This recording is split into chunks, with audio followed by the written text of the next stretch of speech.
ریش بھی ان دونوں دواؤں میں پایا جاتا ہے. جسم کے اوپر چھپاکی بعض دفعہ نکلتی ہے، اس کو ریش کی قسم ہے ایک، اور اس میں بھی چھپاکی نکلتی ہے، ایپس میں بھی، اور پسٹیلا میں بھی نکلتی ہے.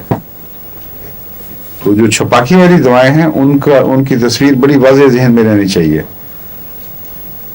ربا میں کئی دفعہ دورہ ہوا تھا چھپاکیوں کا، تو میں نے اس پہ پسٹیلا بیلاڈونا ملا کر ایک کمبینیشن بنایا تھا جو کافی مفید رہا تھا، کیونکہ میں بیٹھ کے وہاں الگ الگ وقت نہیں تھا کہ ہر مریض کو الگ کر سکوں.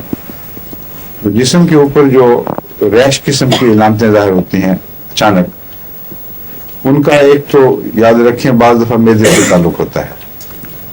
اگر معدے خراب ہوں اور اس کے نتیجے میں ہو تو پلسٹیلا، نکسومیکا وغیرہ یہ اس میں کام آتے ہیں. ایناکارڈیم بھی ان دواؤں میں سے ہے جو کام آ سکتے ہیں. عام پہچان کے طور پر آپ یہ دیکھ لیں کہ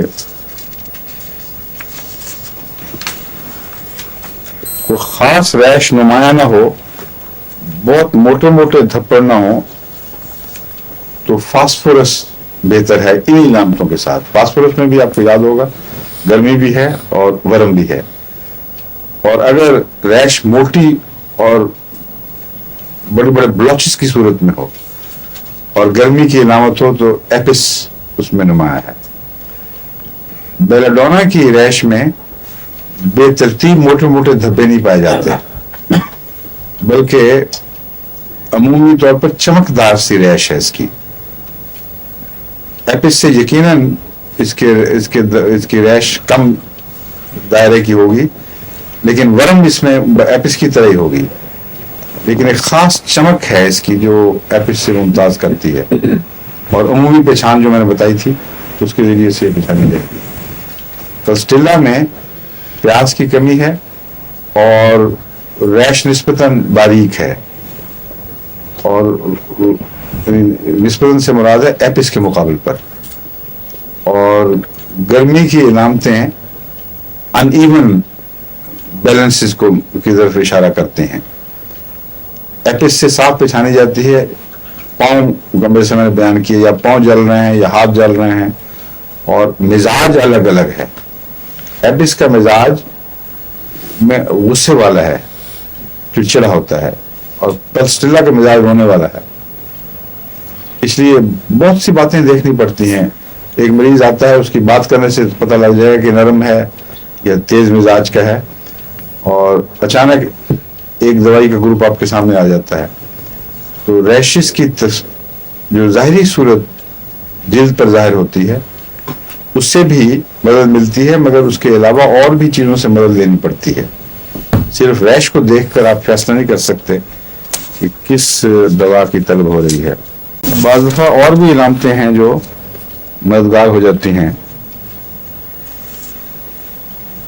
مثلا فاسفورس میں نے بتایا تھا، اس کی بھی ریش ہے.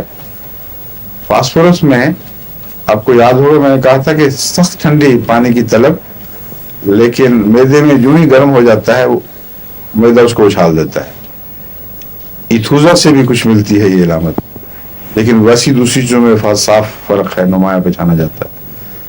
اگر ریش ہو اور معدہ انوالو اکثر ہوتا ہے چھپاکی وغیرہ میں، اس میں یہ علامت ہو کہ سخت ٹھنڈا برف والا پانی بچہ مانگتا ہے اور پی کے تھوڑی دیر کے بعد الٹی کر دیتا ہے، تو یقیناً پھر وہ فاسفورس ہے. اس سے وہ پہچانا جائے گا. بعض دفعہ ایک بے تعلق سی چیز سے ایک نشاندہی ہو جاتی ہے.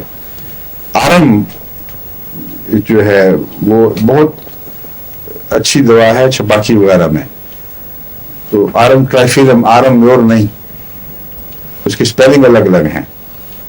اورم ہے ایک، اس کا تلفظ ہے اورم، یہ گولڈ ہے اور AURUM لکھا جاتا ہے.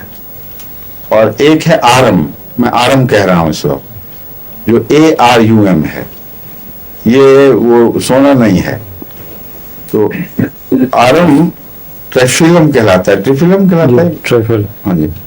اور وہ اورم جو ہے وہ میٹیلیکم کہلاتا ہے، اس کے ساتھ MET لکھا ہوگا، یعنی میٹل ہے یہ. اور یہ TRIF لکھا ہوگا جس کا مطلب یہ دوسرا آرم ہے. یہ آرم اس میں بہت مفید ہے چھپاکیوں میں. لیکن آرم میں عجیب ہے کہ ناک کے اوپر کھجلی بڑی ہوتی ہے, ہونٹوں کو بھی پک کرتا ہے, یہاں بھی ابھی نوچے گا, ناک کو بھی نوچے گا, ہونٹوں کو بھی نوچے گا. یہ خاص اس کی اچوی ہے ہونٹوں اور ناک کے ارد گرد جو آرم کو دوسری دواؤں سے ممتاز کر دیتی ہے. اس لیے آپ کسی کو دیکھیں چھپاکی کا مریض ہے, کسی سوال کی ضرورت نہیں, اور یوں کر رہا ہے تو سیدھا آرم دے دیں اس کو اور گھر واپس آ جائیں. ٹھیک ہے, اور اب گھر واپس جانا ہی یہ کہتے ہیں کہ وقت ختم ہو گیا. اس لیے ڈوڈینل السرز میں بھی یہ مفید ہے. السرز نہیں, اگر کٹار ہو اور نزلاتی اثر ہو. کیلکیریا کا اس سے بہت تعلق ہے, بتا چکا ہوں آپ کو. بیلاڈونا جہاں کام کرنا چھوڑ دے گا وہاں کیلکیریا کی باری آ جائے گی, یا اور کس کی, سلفر کی. تو بعض دفعہ بیلاڈونا ایک جگہ سے آپ کو سلفر میں لے جاتا ہے, سلفر پھر کیلکیریا میں جاتی ہے. تو کیلکیریا کار بہت اہم دواؤں میں سے جنکشن ہے. یہ بہت سی جگہوں کا جنکشن, یہاں سے دوائیں ہو کے جیسے گاڑیاں گزرتی ہیں نا جنکشن سے, وہ کیلکیریا کار سے ہو کے گزرتی ہیں. ٹھیک ہے, لیکن سلفر اگر آپ کیلکیریا کار کے بعد دے دیں تو ایکسیڈنٹ ہو جائے گا.